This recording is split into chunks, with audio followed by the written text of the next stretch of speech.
Merits and demerits of joint stock company. ये question तुमको 10 mark का आएगा और जैसे ही ये क्वेश्चन आएगा तुमको A B C D E F form में लिखना है। जैसे ही एफ आएगा तो तुम्हारा एफ मेरिट्स आएगा, 10 मेरिट्स और 10 डीमेरिट्स लिखना है, क्योंकि ये क्वेश्चन नॉर्मली शॉर्ट नोट के लिए नहीं आएगा, ये सीधा बड़े क्वेश्चन के लिए आएगा फॉर 10 मार्क्स। 8 to 10 मार्क्स तो आता ही है, समटाइम 15 मार्क्स के लिए दूसरे कोर्सेज में भी आता है। So let us start, how will you get the answer started. ए, तुम क्या बोलोगे? Derivation of the word company. Company कौन से वर्ड से डिराइव्ड है? कॉम विद और टुगेदर पान इज ब्रेड, जहां पे लोग साथ में ब्रेड खाते थे, उससे वर्ड आया। Introduction to joint stock company. Bharat में कितने कंपनीज है? 12 लाख। पहले कितने थे? 15 लाख। 3 लाख नकली कंपनीज थे, गवर्नमेंट ने 3 लाख का रजिस्ट्रेशन कैंसिल करा दिया। अभी इंडिया में कितने कंपनीज है? 12 लाख कंपनीज, और रजिस्टर होते जा रहे हैं। Meaning of joint stock company. Joint stock company क्या है? एक वॉलंटरी एसोसिएशन है ऑफ मेंबर्स जो शुरू करते हैं with the objective of share capital. जो रकम से शुरू होती है उसको क्या बोलते हैं? Share capital. छोटे छोटे पार्ट शेयर कैपिटल को क्या बोलते हैं? शेयर्स। जो शेयर्स खरीदते हैं उनको क्या बोलते हैं? Share holders. तुमने सपोजली तुम लोग शेयर होल्डर्स है, तुमने मुझे 1 करोड़ दिया, तो उसमें से मैंने 40 लाख कमाया, तो उस 40 लाख में से मैं तुमको रिटर्न्स में 25 लाख दूंगा। ये 25 लाख क्या है? डिविडेंड। सो शेयर होल्डर्स को रिटर्न्स में क्या दिया जाता है? डिविडेंड। डेफिनेशन तुमको रट्टा मारना है। एग्जांपल, रिलायंस इंडस्ट्रीज जो कि एक पब्लिक लिमिटेड है, एप्पल इंडिया प्राइवेट लिमिटेड है। डिस्टिंग्विश बिटवीन प्राइवेट और पब्लिक मैंने अलग वीडियो में ऑलरेडी बता दिया है। अब मेरिट्स और लिमिटेशन शुरू करते हैं। मैं तुमको एक टेक्निक बताता हूँ जिससे तुम्हारा ये बहुत अच्छी तरीके से हो जाएगा। इफ यू चेक आउट, पिछले वीडियो में मैंने तुम्हारा features of joint stock company लिया था, जिसमें मैंने 30 पॉइंट्स लिए थे और 3 डेट्स का स्टोरी बताया था, जिससे तुम्हारे सारे के सारे 30 पॉइंट्स 30 सेकंड्स में लर्न हो गया था। तो features of joint stock company में सारे पिछले वीडियो में दिया हुआ है। अब हम क्या करेंगे, मैंने एक आइडिया लगाया कि हम फीचर्स के मदद से ही मेरिट्स और लिमिटेशंस बना सकते हैं। तो देखते हैं कैसे। अच्छा, फीचर्स में पहला जो पॉइंट है मीनिंग, उसका मेरिट्स लिमिटेशन बनाने की जरूरत नहीं, मीनिंग और या डेफिनेशन। दूसरा, membership. Now tell me, private company में कितने मिनिमम लोग होंगे? 2। मैक्सिमम कितने होंगे? 200। Very good. पब्लिक में मिनिमम 7, मैक्सिमम अनलिमिटेड। अनलिमिटेड मतलब डू यू ऑल्सो एक्सेप्ट कि it is a very big advantage कि a company can raise shares का पैसा फ्रॉम अनलिमिटेड सोर्सेस या अनलिमिटेड मेंबर्स। रिलायंस में 32 लाख शेयर होल्डर्स है, और भी बढ़ा सकते हैं, क्यों? लिमिट नहीं है। तो कंपनी का एडवांटेज है कि कितने भी लोगों से पैसा जमा किया जा सकता है, लार्ज मेंबरशिप बोल सकते हैं। तीसरा क्या पॉइंट है? लीगल या लेजिस्लेशन। कौन सा कायदा लागू होता है कंपनी के लिए?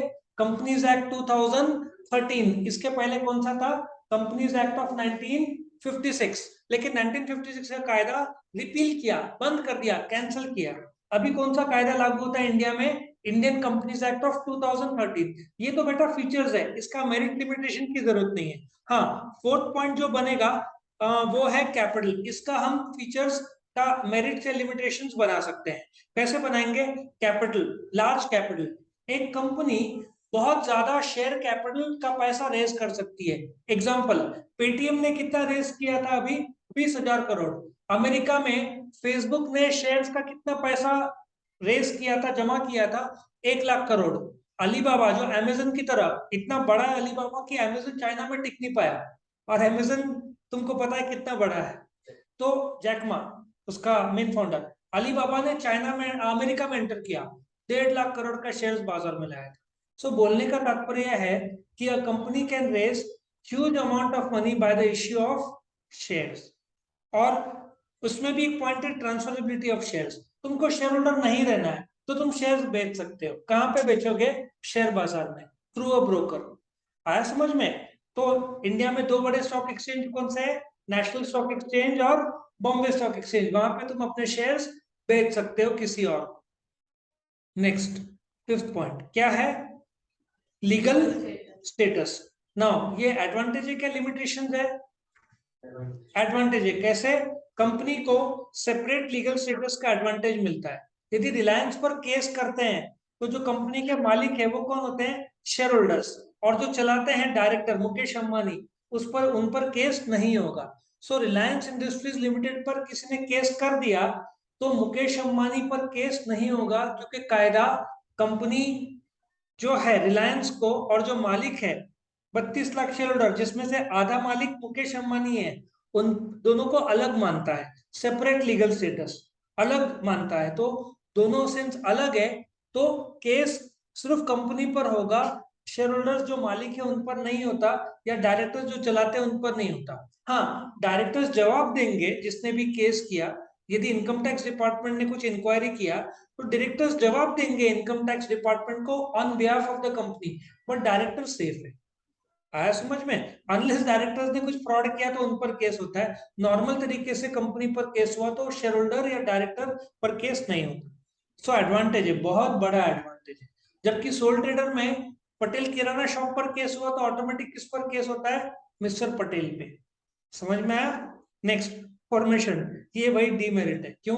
फॉर्मेशन बहुत कॉम्प्लिकेटेड, डिफिकल्ट, कॉस्टली है, बहुत टाइम लगता है। मेमोरेंडम आर्टिकल्स बनाओ, रजिस्ट्रार के पास जाओ, उसके पहले वकील को हायर करो, पूरा तैयार करो, लाखों रुपए का खर्चा आता है कंपनी फॉर्म करना। इजी फॉर्मेशन नहीं है। बाकी सब देखो इजी फॉर्मेशन है, बट कंपनी कॉस्टली और कॉम्प्लिकेटेड या difficult formation. Next, registration. Company का रजिस्ट्रेशन कंपलसरी है। किसके पास रजिस्ट्रेशन कराओगे? रजिस्ट्रार। हर एक स्टेट में एक एक रजिस्ट्रार होता है। टेक्निकल भाषा में क्या बोलते हैं? ROC, registrar of companies. India में कितने रजिस्ट्रार है? 22। वो कौन है? Employ of the central government है। महाराष्ट्र में 2, तमिलनाडु में 2। ठीक है? क्यों? क्योंकि कंपनीज ज्यादा है। एक पूना में, एक मुंबई में, तमिलनाडु में भी 2 है। Eastern side since companies come है तो कुछ स्टेट्स मिलाकर एक रजिस्ट्रार हो सकता है। सो ये फीचर था, तुमको मेरिट से लिमिटेशन बनाने की जरूरत नहीं है। Next, management. मैनेजमेंट कंपनी का कैसा है? डेमोक्रेटिक है। कैसे डेमोक्रेटिक? मैनेजमेंट कौन करता है कंपनी का? डायरेक्टर। एक आदमी को डायरेक्टर बोलेंगे, ग्रुप में बोर्ड ऑफ डायरेक्टर्स बोलेंगे। डायरेक्टर्स का अपॉइंटमेंट कौन करता है? Share holders. कहाँ पे? एनुअल जनरल मीटिंग में, एजीएम शॉर्ट में बोलते हैं, साल में एक बार होता है। कौन अपॉइंट करता है डायरेक्टर्स का? को शेयर होल्डर्स। डेमोक्रेसी क्यों है? कोई डायरेक्टर अच्छा काम नहीं कर रहा है तो उसको आउट किया जा सकता है। आ रहा समझ में? सो डायरेक्टर्स का अपॉइंटमेंट करते हैं share holders in the annual general meeting. सब लोग क्लियर है यहां तक? Let us proceed to the next point. ये एडवांटेज था, लेकिन उसमें एक डिसएडवांटेज भी है, हाई कॉस्ट ऑफ मैनेजमेंट। तुमको पता है कि डायरेक्टर को एक मीटिंग में आने का, चलो तुम मीटिंग में आओ, डायरेक्टर को 10 डायरेक्टर उनको मीटिंग में बुलाया जाए। एक एक डायरेक्टर को कुछ कुछ कंपनी 1-1 लाख रुपए देती है सिर्फ मीटिंग में आने का। 5 स्टार होटल में मीटिंग, डिस्कशन, कॉस्टली है भाई। डायरेक्टर्स का पगार करोड़ों में रहता है, करोड़ों में। वो एमडीएच मसाले का भी तो डायरेक्टर वो थे ना, चाचा जी, उनको 90 करोड़ का सैलरी था साल का। मुकेश अंबानी को लास्ट मुझे जहां तक याद है 80 करोड़ का सैलरी था। कुछ कुछ लोग 50 करोड़ का सैलरी ड्रॉ करते हैं। सो डायरेक्टर्स का सैलरी इन कंपनीज करोड़ों में रहता है, प्लस उनको मीटिंग अटेंड करने का कुछ कुछ कंपनी लाख रुपए देती है पर बोर्ड मीटिंग अटेंड करने का। तो सोचो, 1 लाख, एक सिर्फ, अभी तू मीटिंग में डिस्कस कर रहा है, 1 लाख का तेरे खाते में पैसे आ गए। बट कंपनी को कितना महंगा पड़ता है? महीने का पगार, होटल बुक करना, खाना, सब कुछ मिलाकर। So it is very costly thing for the company. Management बहुत महंगा पड़ता है। डायरेक्टर्स ऐसे नहीं, उनको लाखों करोड़ों रुपए देने पड़ते हैं। जहां तक मेरा नॉलेज है, गूगल का जो कौन है फाउंडर, या अभी जो नहीं, अभी कौन चला रहा है गूगल को? लैरी पेज नहीं चला रहा है, सुंदर पिचाई। सुंदर पिचाई, जहां तक मेरा नॉलेज है उसका पगार 1200 से 1500 करोड़ है साल में। तुम सोचो। नहीं, गलत बोल रहे तू, चेक कर। नहीं, फेंकने का नहीं, बिना नॉलेज के। 1200 दिया था उसने, स्वीकारा नहीं था। ये ऑनलाइन कुछ बोलना चाहते हैं? पिचाई। हाँ, Sundar Pichai, correct. So I hope you understand this concept. So Sundar Pichai is the managing director of the company. Okay, of Google, तो 1500 करोड़ का सैलरी है। मैनेजमेंट में क्या है? Democratic management. आगे बढ़ते हैं। 9th पॉइंट क्या था? प्रॉफिट और लॉस। शेयर होल्डर्स को रिटर्न्स में क्या दिया जाता है? डिविडेंड। सो तुम एडवांटेज मेरिट बोल सकते हैं, शेयर होल्डर्स को बहुत बड़ा रकम डिविडेंड का मिल सकता है, वो भी बोला जा सकता है, लेकिन ऑलरेडी बहुत सारे पॉइंट्स इसलिए मैंने डाला। अच्छा, प्रॉफिट और लॉस में जैसे मैंने बताया, तुमने मुझे 1 करोड़ दिया शेयर कैपिटल का, उसमें से मैंने कमाया 40 लाख, मैंने तुमको रिटर्न्स में दिया 25 लाख, वो क्या है तुम्हारे लिए? डिविडेंड्स। तुमने बैंक में पैसा रखा होता तो बैंक ने क्या दिया होता? इंटरेस्ट। तो कंपनी में पैसा दिया तो कंपनी रिटर्न में क्या दे रही है? डिविडेंड। सो डिविडेंड क्या है? कंपनी के प्रॉफिट का वो हिस्सा जो कंपनी शेयर होल्डर्स को रिटर्न्स में देती है। करेक्ट। उसके बाद नेक्स्ट पॉइंट, डिसीजन मेकिंग।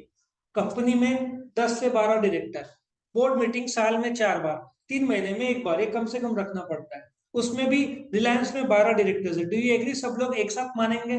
कोई हाँ बोलेगा, कोई ना बोलेगा। सो डिले होने का चांस बहुत ज्यादा रहता है, स्लो रहता है, क्योंकि कंपनी कुछ प्रोसीजर रहते हैं, ऐसे ही डिविडेंड नहीं दिया जाता। पहले डायरेक्टर्स मीटिंग होगा, फिर 1 महीने बाद, 1.5 महीने बाद एनुअल जनरल मीटिंग होगा। सो decision making is very slow in a company, क्योंकि लीगल प्रोसीजर्स भी रहते हैं, बोर्ड मीटिंग भी होते हैं, टाइम भी लगता है। Correct. So decision making is slow in a company. Next, flexibility. रहेगा flexibility? The answer is no. तुम्हारा जो बिजनेस है उसके अलावा तुम दूसरा करना चाहते हो, शेयर होल्डर से पूछो। मेमोरेंडम में तुमने ऑब्जेक्ट क्लॉज लिखा है कि तुम स्टील बेचोगे, तुम प्लास्टिक कैसे बेच सकते हो? तो फ्लेक्सिबिलिटी कंपनी को नहीं रहता है। जो धंधा जिस उद्देश्य से शुरू किया, उद्देश्य से आसानी से हट नहीं सकते। उसका हटना है तो मीटिंग बुलाओ और प्रोसीजर फॉलो करो। करेक्ट। उसके बाद नेक्स्ट पॉइंट क्या है? Government regulation. अभी रिलायंस में 32 लाख शेयर होल्डर्स है। एक समय किंगफिशर एयरलाइंस का शेयर का दाम 900 रुपए था, फिर अभी तो बंद है कंपनी, 1-2 रुपए में आ गया था। तुम्हारे पास 9 लाख रुपए, सडनली बन गया 1000 रुपए, ऐसी हालत हो गई थी। तो बोलने का तात्पर्य यह है कि बिकॉज इतने लोग का नुकसान होता है फ्रॉड के वजह से, तो गवर्नमेंट बहुत स्ट्रिक्ट है, क्योंकि फ्रॉड बहुत सारे हुए हैं। एक सत्यम करके अच्छी कंपनी थी, उन्होंने हिसाब में गड़बड़ी किया था, बताया था कि हमारे पास 5,000 करोड़ का कैश है, ठीक है, और उनका शेयर का दाम 450 500 था। जब वो लोग पगार नहीं दे पाए तो पता चला सिर्फ 60 करोड़ का कैश था, पकड़े गए। शेयर का दाम गिरते गिरते 18 रुपए में आ गया। 4.5 लाख रुपए का तुम्हारे पास जो संपत्ति है, एक झटके में 18,000 में आ गया, और लास्ट में कंपनी बंद हो गया। महिंद्रा ने खरीद लिया और पर शेयर दिए 58 रुपीज। तो अभी उसको महिंद्रा सत्यम बोलते हैं। तो बोलने का तात्पर्य यह है कि बिकॉज इतने सारे फ्रॉड हुए हैं, इतने सारे कंपनी बंद हुए हैं, शेयर होल्डर्स को नुकसान हुआ है, तो गवर्नमेंट बहुत स्ट्रिक्ट है, रेगुलेशन बहुत स्ट्रिक्ट है कंपनी का। डायरेक्टर्स अरेस्ट भी हो सकते हैं, लाखों करोड़ों का फाइन भी है। अभी एचडीएफसी बैंक को नए क्रेडिट कार्ड 2 साल से अलाउड नहीं कर रही थी, डिजिटल कुछ प्रॉब्लम हुआ था, अब भी अभी अलाउ किया। 2 साल से नए क्रेडिट कार्ड तुम दोगे नहीं, पुराने वही रखो, ऐसा कायदा था। तो एचडीएफसी क्रेडिट कार्ड का बोलते ना, आगे नवे कार्ड दे ही नहीं सकती थी, ऐसा कायदा ला लिया था। किसने? आरबीआई ने। अभी किसी बैंक को 1-2 करोड़ का फाइन किया। तो गवर्नमेंट बहुत स्ट्रिक्ट है कंपनी के। Next point, excessive government control, मैंने बताया ना, डीमेरिट है, क्योंकि गवर्नमेंट का कंट्रोल बहुत ज्यादा है। डीमेरिट होते, लायबिलिटी लिमिटेड। एक शेयर का कीमत 10 रुपया है, तुमने पूरा 10 रुपया कंपनी को दे दिया, कंपनी को घाटा हुआ, ठीक है, 4 रुपया पर शेयर घाटा निकल रहा, तुम कितना दोगे कंपनी को? 0। क्यों? तुम्हारा लायबिलिटी लिमिटेड था, 2 या 10 रुपीज, उससे ज्यादा तो लायबिलिटी नहीं है। सो लिमिटेड लायबिलिटी किसको बोलते हैं? कि शेयर होल्डर को पता है उसने एक शेयर का 1000 शेयर खरीदे, 10 रुपए दिया, 10,000 दिया, अभी कंपनी डूब भी गई तो भी उससे कुछ मांगा नहीं जा सकता, क्योंकि लायबिलिटी जो है वो एक शेयर का रकम पर है। सपोजली 1000 शेयर का उसने सिर्फ 6,000 पे किया, 6 रुपया मांगा, तो कंपनी बंद भी हो गई तो ज्यादा से ज्यादा उससे कितना मांगा जा सकता है? 1000 × 4, एक शेयर का जो बाकी का रकम 4,000, उससे ज्यादा मांगा नहीं जा सकता। तो उसको पता है उसका लायबिलिटी लिमिटेड है to the face value of shares. और वैसे भी आजकल कंपनी आधा नहीं मांगती, एक साथ पूरा मांगती है। एक बार तुमने दे दिया तो तुमको पता चल जाएगा कि तुम सेफ हो। करेक्ट। सो लिमिटेड लायबिलिटी एडवांटेज हो जाता है। Next, audit. कंपनी का अकाउंट्स कौन मेंटेन करते हैं? कंपनी के अकाउंटेंट्स। ज्यादातर कंपनी के हेड ऑफिस कहाँ पे होते हैं? मुंबई में। रिलायंस के 32 लाख शेयर होल्डर्स कश्मीर से कन्याकुमारी तक, ठीक है ना, वेस्ट कोकन पत्ता पट्टा महाराष्ट्र से आसाम तक, सब जगह फैले हुए हैं। अभी कंपनी का अकाउंट तो मुंबई में होता है, हेड ऑफिस में होता है। क्या अकाउंट सही तरीके से हो रहा है कैसे पता? तो शेयर होल्डर्स जो 32 लाख है किसको अपॉइंट करेंगे? ऑडिटर, जो कि चार्टर्ड अकाउंटेंट होना चाहिए। वो कंपनी में जाएगा, अकाउंट चेक करेगा, एक ऑडिटर रिपोर्ट तैयार करेगा और शेयर होल्डर को रिपोर्ट करेगा कि क्या अकाउंट सही तरीके से बनाया गया है या नहीं। ये कंपनी के लिए ऑडिट कंपलसरी है। एक प्रकार का वो एडवांटेज हो जाता है। तुम बोल सकते हैं शेयर होल्डर के लिए बहुत बड़ा एडवांटेज है, लेकिन इतने सारे पॉइंट्स इसलिए मैंने नहीं डाला। तुम डाल भी सकते हो क्या? Audit is compulsory becomes an advantage to the share holders. Taxes, वो क्या है डिसएडवांटेज? कंपनी को टैक्सेस फ्लैट रेट ऑफ 30% है, ठीक है ना। अच्छा, टैक्सेस में मैंने एडवांटेज भी बोला है, डिसएडवांटेज भी बोला है, दोनों। मैं दो अभी सब एक्सप्लेन करूँ। तुमको पता है जीएसटी महीने में 1.5 लाख करोड़ गवर्नमेंट को कलेक्ट हो रहा है अभी।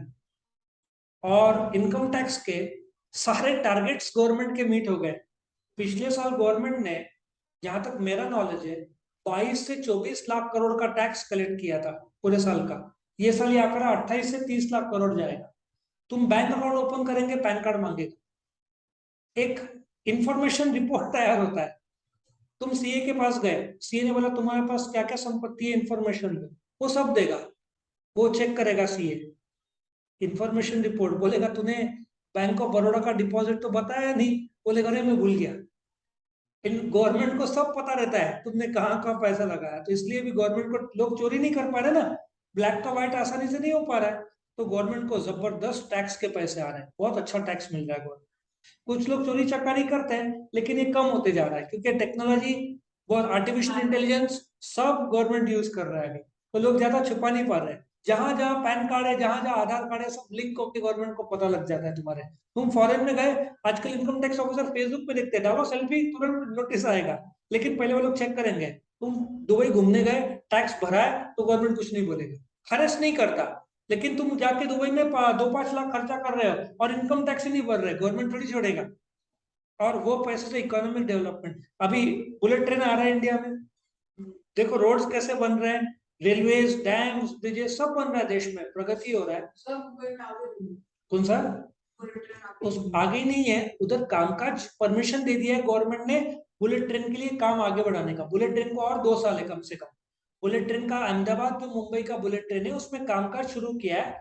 1 लाख करोड़ के ऊपर का खर्चा है, पूरा जापानीज गवर्नमेंट उठा रहा है। बनने के बाद इंडियन गवर्नमेंट उनको वापस कर देगी। अपन ने कर्जा जापान से ही लिया है, जापानीज लोग मदद कर रहे हैं बुलेट ट्रेन बनाने के लिए। मुंबई में अभी तक आई नहीं है। मुंबई में जो मेट्रो बोलते हैं ना, मोनोरेल, वो आया, बुलेट ट्रेन नहीं आया। तो अभी टाइम है बुलेट ट्रेन को। अभी तो गवर्नमेंट चेंज हुआ, पिछला गवर्नमेंट के कुछ तो इश्यूज थे तो नहीं हो पाया था, प्रेजेंट गवर्नमेंट ने सारे परमिशन दे दिए हैं, तो अभी बुलेट ट्रेन स्पीड अप हो गया काम। ठीक है, तो इकोनॉमिक डेवलपमेंट। और हाई टैक्सेस, 30% टैक्स है भाई। एक आदमी को 2.5 लाख रुपए तक माफ है, लेकिन कंपनी को माफ एक भी रुपया नहीं है। 30% मतलब कितना? 75,000 फ्लैट रेट ऑफ टैक्स है, इसलिए टैक्सेस बहुत ज्यादा। नेक्स्ट पॉइंट, कन्फ्लिक्ट होगा, झगड़ा। एक समय मुकेश अंबानी अनिल अंबानी एक थे, अलग हो गए ना। सो ऐसे कन्फ्लिक्ट होते रहता है, भाइयों में नहीं डायरेक्टर्स में भी। इसकी वजह से डायरेक्टर अपनी नौकरी छोड़ सकता है। झगड़े होते ही है मैनेजमेंट में। कंपनी में, इतनी बड़ी कंपनी है रिलायंस में, 1,20,000 के ऊपर एम्प्लॉयज है, 32 लाख शेयर होल्डर्स है, करीबन 12 डायरेक्टर्स है, इतना ज्यादा पैमाने पे है, तो होगा ही। मुझे लगता है 7 से 8 लाख करोड़ का टर्नओवर है, तो 70 से 80 हजार करोड़ का प्रॉफिट है, तो डिफरेंस, झगड़े तो होंगे ही। कंफ्लिक्टिंग इंटरेस्ट क्यों? क्योंकि कस्टमर चाहता है सस्ते में गुड्स, एम्प्लॉय चाहता है ज्यादा पगार, गवर्नमेंट चाहता है ज्यादा टैक्सेस, कंपनी चाहती है सस्ते में गुड्स बनाया जाए। सबके सप्लायर जो रॉ मटेरियल सप्लाई कर रहा होता है ज्यादा कीमत दो, कस्टमर बोलता है कम कम में बेचो। कंपनी पीस जाता है ना अलग अलग लोगों में, अलग अलग लोग अलग अलग मांग करते हैं। तो इस प्रकार से कई सारे विचारधारा है। गवर्नमेंट बोलता है टैक्स भरो, ज्यादा टैक्स भरो, कंपनी बोलता है मैं कम में बनाना चाहता हूँ, लेकिन कस्टमर बोलता है कम में, बट सप्लायर बोलते हैं ज्यादा कीमत, इसमें कीमत बढ़ जाते हैं। तो डिसएडवांटेज है कन्फ्लिक्ट।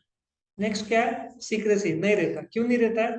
डिसएडवांटेज है। कंपनी को अपना अकाउंट छाप के शेयर बाजार को हर 3 महीने में कितना सेल कितना प्रॉफिट सब बताना पड़ता है। तुम आज नेशनल स्टॉक एक्सचेंज के वेबसाइट में जाओ, अप्रैल मई जून आगे ना जुलाई, अभी सब कंपनी अपने क्वार्टरली रिजल्ट्स देंगे अप्रैल मई जून का, फिर जुलाई अगस्त सितंबर अक्टूबर में, अक्टूबर नवंबर दिसंबर जनवरी में, जनवरी फरवरी मार्च अप्रैल में, हर 3 महीने का। अब रिलायंस का कुछ तो रिजल्ट आया था, वो HDFC बैंक का आया था, 8,000 करोड़ का उन्होंने प्रॉफिट किया है ये 3 महीने में। सो तुरंत पता चल जाता है कितना सेल है, किसका सेल घटा किसका सेल बढ़ा, सब आ जाता है। सो सीक्रेसी नहीं रहता कंपनी। नेक्स्ट, ऑब्जेक्टिव क्या है? प्रॉफिट है, वो तो फीचर है, राइट, उसको मेरिट लिमिटेशन बनाने की जरूरत नहीं। ऑपरेटिंग कॉस्ट, अच्छा, डिसएडवांटेज है ऑपरेटिंग कॉस्ट। एग्जांपल, रिलायंस का साल का टर्नओवर 6 लाख करोड़ पकड़ते हैं, वैसे तो 8 है, तो महीने का कितना होगा? 50,000 करोड़ डिवाइडेड बाय 30 डेज करो तो एक दिन का टर्नओवर कितना हुआ? 1,500 करोड़। खर्चा तो कम से कम 750 800 करोड़ होगा ना दिन का। दिन का सेल है 1,500 करोड़, तो आधा तो खर्चा होगा। सो ऑपरेटिंग कॉस्ट करोड़ों में रहता है उनका दिन में, तो ऑपरेटिंग कॉस्ट बहुत ज्यादा है कंपनी का। नेक्स्ट क्या है? डिवीजन ऑफ वर्क, बहुत बड़ा एडवांटेज है ना भाई। रिलायंस के 12 डायरेक्टर, एक प्रोडक्शन देखेगा, एक परचेज देखेगा, एक फिनेंस देखेगा, एक मार्केटिंग देखेगा, एक रिसर्च देखेगा, एक इंटरनेशनल मार्केट देखेगा, ठीक है ना, एक जियो देखेगा, एक डिजिटल देखेगा, है ना, एक रिटेल देखेगा, एक रिलायंस इंडस्ट्रीज लिमिटेड देखेगा, कितने सारे, रिलायंस ज्वेल्स है, रिलायंस डिजिटल है, तो बहुत सारा पॉसिबिलिटीज है। Division of Reliance Jio, Reliance digital है, जियो सुपरमार्केट है, सो बहुत बड़ा उनका डिवीजन ऑफ वर्क है। और जो मतलब जो बड़े लोग हैं उन्होंने अगर इनकम टैक्स गवर्नमेंट को टैक्स दे भी बोला कि ऐसे वो बोलते ना कि पैसे का फ्रॉड। आजकल टेक्नोलॉजी इतना आगे बढ़ गया, छुपा तो दिया, बाद में अरेस्ट हो जाएंगे। वो जो कौन था, रामलिंगम राजू सत्यम का, जिसने फ्रॉड किया था, अरेस्ट हो गया था। लोग डरते हैं अभी। और बाय द वे, डायरेक्टर में तुम एक बार गलत में पकड़े गए तो अगले 5 साल तक तुम डायरेक्टरशिप नहीं कर सकते। विजय माल्या के खिलाफ अरेस्ट वारंट इंडिया में आ गया तो भी 5 साल भी कोई भी कंपनी में डायरेक्टरशिप नहीं कर सकता ऐसे। फिर अरेस्ट वारंट निकला है उसके विरुद्ध। तो इतना आसान नहीं है, फ्रॉड तुम करोगे और बच जाओगे, तुम्हारे सारे प्रॉपर्टीज जब्त कर लेंगे गवर्नमेंट, जहां पे भी है मुझे पता नहीं। गवर्नमेंट को सब ट्रैक होता है, गवर्नमेंट अभी सब, विजय माल्या का सर्विस टैक्स 15 लाख बाकी था, 15 या 45 लाख गवर्नमेंट ने कैसे वसूला? किंगफिशर एयरलाइंस पता है ना, गवर्नमेंट ने भंगार वालों को बेचा, प्लेन को तोड़ के गवर्नमेंट ने अपना पैसा वसूला। तो गवर्नमेंट को तुम, एरोप्लेन को टुकड़े टुकड़े करके उसको भंगार में बेचा गवर्नमेंट ने, तो गवर्नमेंट कलेक्टर को भेजेगा, तुम्हारा घर तक लेके जाएगा सामान। तुम टैक्स का भाग नहीं सकते गवर्नमेंट से, कलेक्टर के पास पूरा ताकत रहता है, तुम्हारे घर का फ्री स्टील उठा के लेके जाएगा वो, यदि नहीं भरा टैक्स तो। ये भूल जाओ कि गवर्नमेंट को, हाँ, एक आध दो बार तुम बच गए तो बच गए, लेकिन आर्टिफिशियल इंटेलिजेंस सब आ गया है, कितने बार बचोगे? और अभी तो इंफॉर्मेशन रिपोर्ट भी आ गया, तुमने इधर छुपाया तो गवर्नमेंट के पास इंफॉर्मेशन रिपोर्ट रहता है हर एक क्लाइंट का, तुम्हारा पैन कार्ड आधार कार्ड लिंक्ड है सब जगह, तुम होटल में गए वहां कितना पैसा भरा गवर्नमेंट को ट्रैक हो जाता है। अभी बहुत मुश्किल हो गया, जो फ्रॉड करना चाहे वो करते हैं, लेकिन आज नहीं तो कल पकड़े गए, सब एक साथ चला गया। कितने सारे पॉलिटिशियन ईडी की में आ गए ना, तो हाँ, बंगाल के, और गवर्नमेंट बराबर रेट डालता है। वो पिक्चर था ना रेड, कैसे कैश निकलता है, एक्चुअल सच है वो। तो गवर्नमेंट किसी को छोड़ता नहीं है भाई। पर उसने कितना दिमाग लगा के छुपाया था। वो तो करती है लोग, गवर्नमेंट रेट डालती है, सोफा वोफा सब फाड़ देगी सब। हाँ, कोई गवर्नमेंट 1 रुपया नहीं देगा तुमको। हाँ, next is public confidence. Public confidence क्या है कि तुमको कॉन्फिडेंस कहाँ पे ज्यादा होगा? कंपनी में होगा, क्या रिटेल शॉप में होगा? कंपनी में होगा, करेक्ट। तो तुम्हारा सिंपल सा है, किराना शॉप से ज्यादा तुम कहाँ भरोसा करोगे? डीमार्ट, स्टार बाजार है, मेट्रो है, रिलायंस है। तो पब्लिक कॉन्फिडेंस, पब्लिक को कंपनी पे ज्यादा रहता है, करेक्ट। नेक्स्ट, नेक्स्ट कौन सा पॉइंट है? Continuity, perpetual succession. मैंने बताया था, एक केस था, 7 शेयर होल्डर्स थे, वो लोग प्लेन में जा रहे थे, प्लेन क्रैश हुआ, सातों के सातों मर गए, क्या कंपनी बंद होगा? Answer is no. वो एक 12th में कंसेप्ट है, ट्रांसमिशन ऑफ शेयर्स, हस्बैंड का शेयर्स या फादर के शेयर्स मदर के नाम पे आ जाएंगे, लेकिन कंपनी चालू रहेगा। सारे के सारे शेयर होल्डर मर गए तो भी कंपनी बंद नहीं होगा। As long as company profit में है तो वो चल सकती है। एग्जांपल, फोर्ड 1903 से चालू है, Fiat Fabbrica Italiana di Automobili Torino full form 1901 से चालू है, अपना महिंद्रा आई थिंक 1944 से है, टाटा 1900 क्या बोल, तुम्हारा ताज 1903, Harley Davidson 1901, Mercedes Benz first patented vehicle India में 1800 बोल, तेरे को कार का नॉलेज है ना? 1886 में पहला पेटेंट कराया था। सो कैडबरी उससे भी पुराना है, आई थिंक 1800 में समथिंग है, 150-200 साल पुराना है। बहुत सारे कंपनीज है, बहुत सारे, तुम ऑनलाइन चेक कर सकते हो, 100-150 साल पुराना है, मतलब 150 साल के चल रहे कंपनीज, ठीक है ना?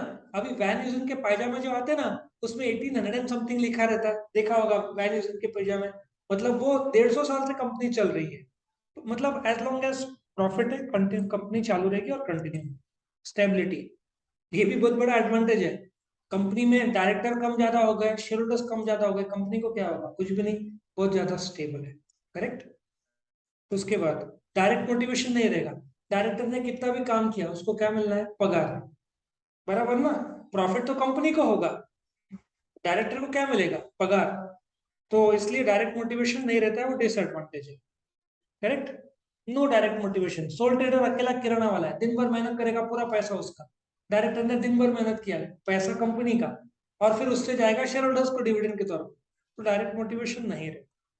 नेक्स्ट, इकोनॉमीज ऑफ स्केल, ज्यादा प्रोडक्शन की वजह से कॉस्ट कम हो जाता है। मारुति दिन में 4000 कार्स बनाती है, महिंद्रा 700 कार बनाती है, किसको परवड़ेगा? किसको परवड़ना मतलब पर यूनिट कॉस्ट किसका कम रहेगा? मारुति। तो इसलिए वो लोग 2.5 लाख ऑल्टो 2.5-3 लाख में बेच पाते हैं, बिकॉज ज्यादा प्रोडक्शन करते हैं, रोबोटिक जबरदस्त है मारुति में। तो इकोनॉमीज ऑफ स्केल बहुत बड़ा एडवांटेज है मारुति के लिए, क्योंकि वो ज्यादा प्रोडक्शन करके कॉस्ट कम करते हैं, या ज्यादा खरीदी करके कॉस्ट कम कर सकते हैं, तो एडवांटेज है वो। फिर नेक्स्ट क्या पॉइंट है? रिस्क। कितना कॉमन सेंस है, ज्यादा कैपिटल, ज्यादा रिस्क। बिग बाजार 25,000 करोड़ का कर्जा उस पर हो गया था, सोचो 25,000 करोड़। आज बैंक्स किंगफिशर एयरलाइंस से करीबन 9,000 करोड़ मांग रही, तो इतना बड़ा कैपिटल, तो रिस्क भी ज्यादा रहता है। करेक्ट। तो डिसएडवांटेज है, रिस्क बहुत ज्यादा रहता है।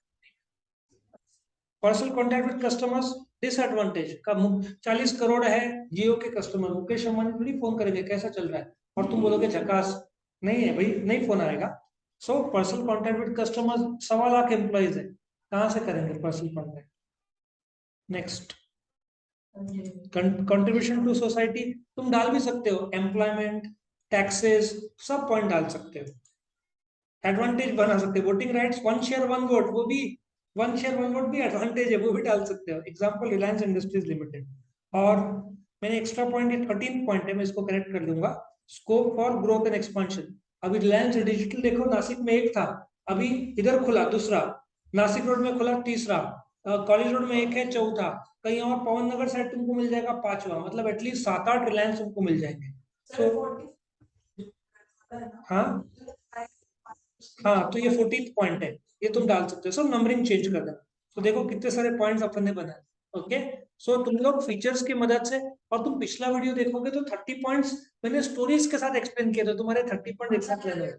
नहीं, वो प्राइवेट पब्लिक लिमिटेड का वीडियो में बनाया, अन्ना नारियल पर 3 इडियट्स का स्टोरी बनाया, वो देख लेना। ओके। सो यहाँ ये खत्म होता है।